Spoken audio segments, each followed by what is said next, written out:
Hello and welcome to Earthex. একটি বিরাট বড় আপডেট উঠে আসছে। কৈলাস মানসরোবরের যাত্রা আবার নতুন করে চালু হবে 2025 সালে। অ্যাকচুয়ালি হয়ে গেছে, অ্যাপ্লাই করা যাবে অনলাইনে।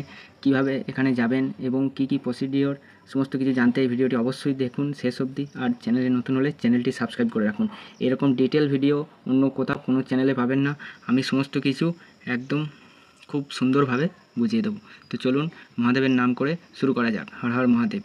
প্রথম যেটি দেখতেই পাচ্ছেন, 30শে জুন থেকে এই যাত্রা শুরু হবে এবং কোভিডের পর এই যাত্রা এই প্রথমবার চালু হচ্ছে।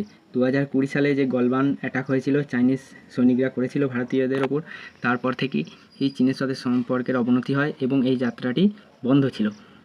কোনো ভারতীয় ডাইরেক্ট কৈলাস পর্বতের কাছে যেতে পারতেন না।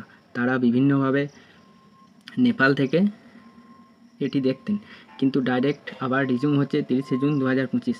এবার কীভাবে যাবেন এবং কোন কোন রুটে সেটি যদি দেখেন, তো কৈলাস মানসরোবরে যাওয়ার জন্য দুটি পথ এবার রিজুম করা হবে।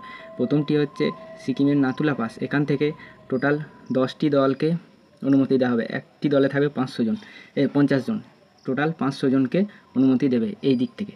অন্যদিকে উত্তরাখণ্ডের লিপোলেক পাসের মাধ্যমেও পুণ্যার্থীরা যেতে পারবে। এখানে 5টি দলকে অনুমতি দেবে, মানে 250 জন, টোটাল 750 জন এবছর যেতে পারবেন।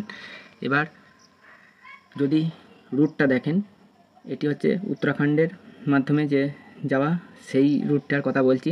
সেখানে 22 দিন সময় লাগবে এবং মোট 250 জন থাকবে, সেটি তো আমিই বললাম। 5টি দলে বিভক্ত করা হবে।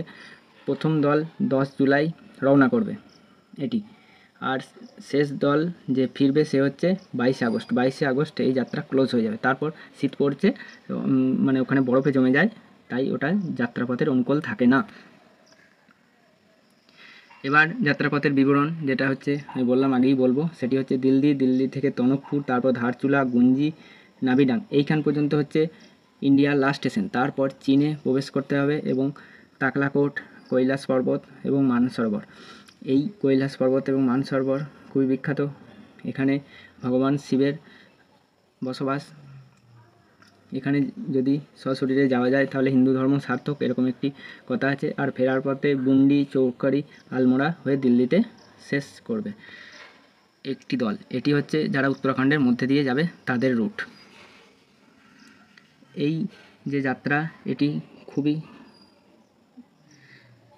মানে যেটাকে বলে হার্স পথের মধ্যে দিয়ে যেতে হয় এবং অনেক ট্রাকিং করতে হয়, তাই স্বাস্থ্য পরীক্ষা করাবে ম্যান্ডেটরি। এটা দিল্লিতেই হবে, এছাড়া গঞ্জিতেও আছে, বাধ্যতামূলক, মানে করতেই হবে।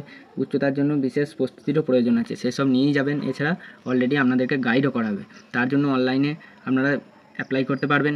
আর নতুন যেসব সুবিধা চালু হয়েছে সেটি হচ্ছে 2-4টে সড়কপথ চালু হয়েছে, সেগুলোর ব্যাপারেই এখানে লেখা আছে, যাতে যাত্রাপথ আরও সহজ এবং নিরাপদ হয়। আর ধর্মীয় গুরুত্ব এটা তো সবাই জানে, যে শিবের বাসস্থান। এছাড়া মানসরোবরের জল যেটা পবিত্র জলাশয়, এবং এখানকার জল ছোট ছোট কৌটোয় নিয়ে এসে এখনও যেখানে বিক্রি হয় এবং তার মূল্যও অনেক বেশি হয়। আমি যেটা বলছি, নেপাল থেকে এর যাত্রা করতে প্রায় 1 লক্ষ টাকা প্রয়োজন হয়, তাও দূর থেকে শুধুমাত্র দেখা যায়। কাছে যাওয়ার কোনো প্রকার যে ব্যবস্থা সেটি এতদিন পর্যন্ত ছিল না। 2020 সালে বন্ধ হয়ে গিয়েছিল, আবার সেটি চালু হচ্ছে। তাই আমি ভিডিওটি বানালাম। এটি খুবই ভালো একটি সুখবর ধর্মীয় মানুষ এবং সমস্ত হিন্দুদের জন্য। তো ভিডিওটি শেষ অবধি দেখলে অবশ্যই লাইক করবেন আর হর হর মহাদেব কমেন্ট করে দেবেন। Thank you for watching আর্থেক্স।